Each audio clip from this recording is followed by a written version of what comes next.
Yes, good morning children, class 9। वापस move on करते हैं, continue with our topic the fun they had, written by Isaac Asimov और ये beehive से है। Today is the day, today I have made this video for you to get collected, या have a collection of difficult words till where we have studied. उस paragraph तक जहां तक हम पढ़ चुके हैं वहां तक के कुछ डिफिकल्ट वर्ड्स का कलेक्शन है जो आपके लिए मैंने रख दिया है बोर्ड पर। मैं डिक्टेट कर दूंगा। उससे पहले थोड़ा सा रिवाइंड बैक करते हैं, फ्लैशबैक में जाते हैं। फ्लैशबैक मीन्स कि पास्ट में व्हाट वी डिड।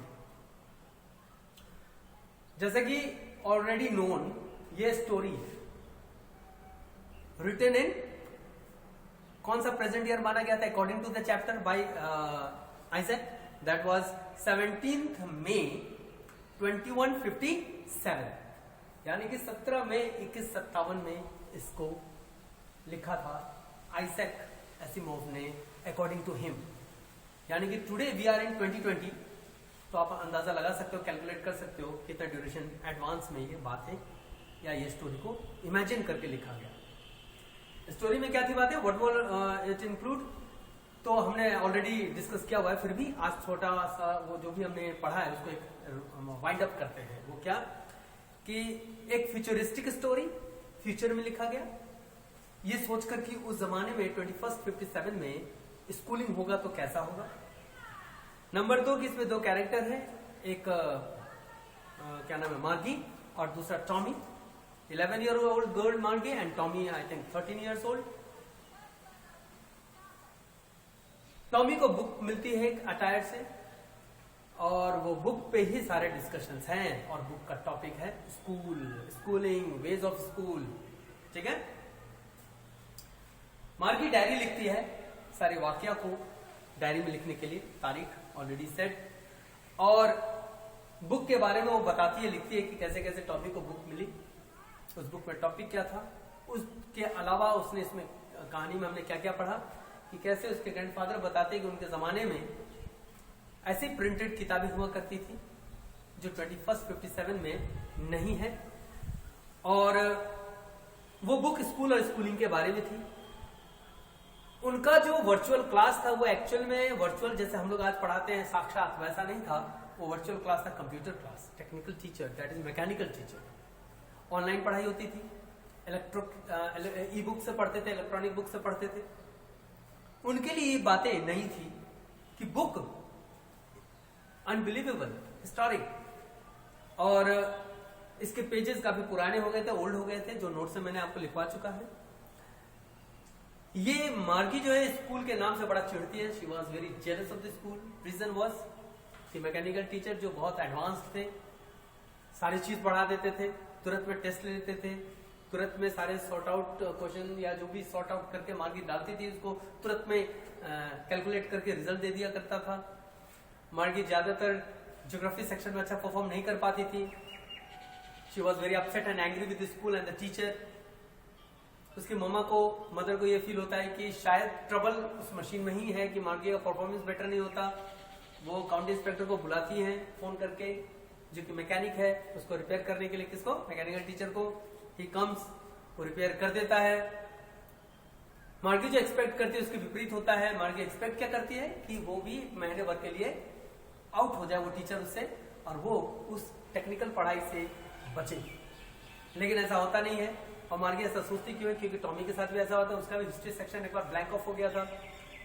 मशीन यानी कि ये जो काउंटी इंस्पेक्टर आया था बनाने के लिए, लेकिन हुआ नहीं, तो उसको ले गए। महीना भर ये एंजॉय किया क्योंकि मशीन रिपेयर होकर एक महीने बाद आया, तो शी इमेजिन दैट, लेकिन ऐसा हुआ नहीं। She got again upset and angry. Plus इसमें एक 2 चीज और ऐड की थी हमने। वो क्या था कि जब ये कन्वर्सेशन वापस आते हैं दोनों बच्चे आपस में, मार्गी एंड टॉमी की, तो कन्वर्सेशन में ये इंक्वायरी होता है कि यार लोगों ने लिखा भी तो स्कूल पर बुक लिख दिया, ऐसी क्या इंटरेस्टिंग बातें हैं। तब टॉमी उसे बताता है कि ये उस जमाने की स्कूलिंग और स्कूल गोइंग और स्कूल लाइफ की बात थी जिस जमाने में ह्यूमन टीचर हुआ करते थे, स्कूल बिल्डिंग हुआ करता था, स्कूल से पढ़ाई टीचर करवाते थे, and that's where we had stopped, वहां तक हमने पढ़ा था। सो एक रिवाइंड अप कराया है। अब उन्हीं मटेरियल में से, उन्हीं मैटर में से मैंने कुछ वर्ड मीनिंग निकाल के रखे हुए हैं, and these are like this. अगर आप गो थ्रू करेंगे बुक से ना, आपको वर्ड मिलेंगे, प्लीज नोट इट डाउन, ये हेल्प करेंगे। इसमें 2-3 फायदे हैं। एक तो आप जब पैराग्राफ पढ़ते जाओगे तो वर्ड का हेल्प मिल जाएगा, मेरे लेक्चर से थोड़ा सा वो समझ में आ जाएगा, चैप्टर को पढ़ोगे तो ज्यादा क्लियर हो जाएगा कॉन्सेप्ट। और तीसरी बात है कि वर्ड वोकैबुलरी आपका कलेक्ट होगा ना, it will be helpful for in talking and communication. तो exist, to be in being यानी अस्तित्व में होना। इमेजिन, सपोज या थिंक यानी कल्पना करना। वर्चुअल यहां मैंने इसलिए छोड़ दिया क्योंकि आप लोग जान रहे हो कि वर्चुअल टर्म जो वर्ड है ये आपका साइंस से भी रिलेटेड वर्ड है। तो वर्चुअल का मीनिंग क्या होता है? रियल ना, वास्तविक, real. Virtual means real, that is वास्तविक। क्रिंकली विथ मेनी फोल्ड्स यानी सतों वाला, कई फोल्ड वर्ड। ऑफुली, टेरिबली यानी भयानक ढंग से, this is terribly. Waste, useless यानी व्यर्थ।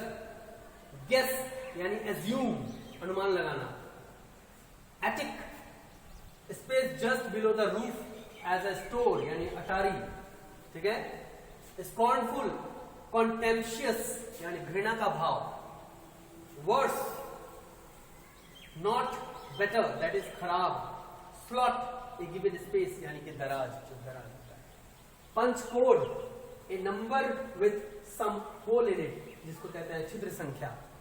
ये टेक्निकल कोड है, कंप्यूटर इसको रीड करता है, अंडरस्टूड करता है। फॉल्ट, प्रॉब्लम, दोष। गियर्ड, एडजस्टेड द स्पीड यानी कि स्पीड सही करना, जो कि इन्होंने किसने किया था? कॉन्डी स्पेक्टर ने उस मशीन का, है ना, बहुत एडवांस हो गया था, मार्गी के एज के अकॉर्डिंग था नहीं, तो उसको एडजस्ट किया था, गियर्ड अप कर दिया था, ताकि वो 10-11 इयर्स की लड़की के स्टैंडर्ड का, वो उस बच्ची के स्टैंडर्ड का हो जाए वो, क्योंकि काफी एडवांस हो गया था, तो वही रिपेयर हुई थी। पैटर्न, डिजाइन, सिस्टम, ढांचा, मतलब क्या पैटर्न? पैटर्न ऑफ स्टडीज, मार्गी को पसंद नहीं आ रहा था। उसका डिसअपॉइंट, अनहैप्पी, निराश, कौन हुई? मार्गी हुई। क्यों? क्योंकि जो एक्सपेक्ट कर रही थी उसका उल्टा हो गया ना, वो चाह रही थी, सोच रही थी कि ये भैया वाला यानी टॉमी वाला बात होगा कि भाई ये भी जाएगा 1 महीने के लिए, लेकिन हुआ नहीं। सेक्टर यानी पार्ट यानी भाग, कौन सा सेक्टर खराब था? That is geography sector. Blank out यानी got plain without any writing, साफ हो गया यानी कि स्क्रीन क्लियर ऑफ हो गया था।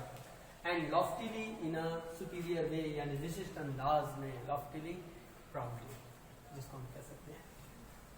तो these are the collection of words till the topic we had studied. और अभी मैंने समराइज कर दिया उस चीज को जो हमने पढ़ा, एंड होप कि आपको ये समझ में आ रही है कि the fun they had topic में आप तक जहां तक हम पहुंचे हैं, कि कहानी किस जगह से शुरू हुई, कहां तक आ गया, मेन मेन बातें, main main points and word meaning आप कलेक्ट करके रखें। जो नेक्स्ट सेक्शन हमारा होगा that will be the finalisation one, उस दिन चैप्टर फिनिश करेंगे शायद, और फिर वर्ड कलेक्शन बाकी रिमेनिंग पोर्शन का I will give it to you. So children, copy this down, make it a collection, revise it.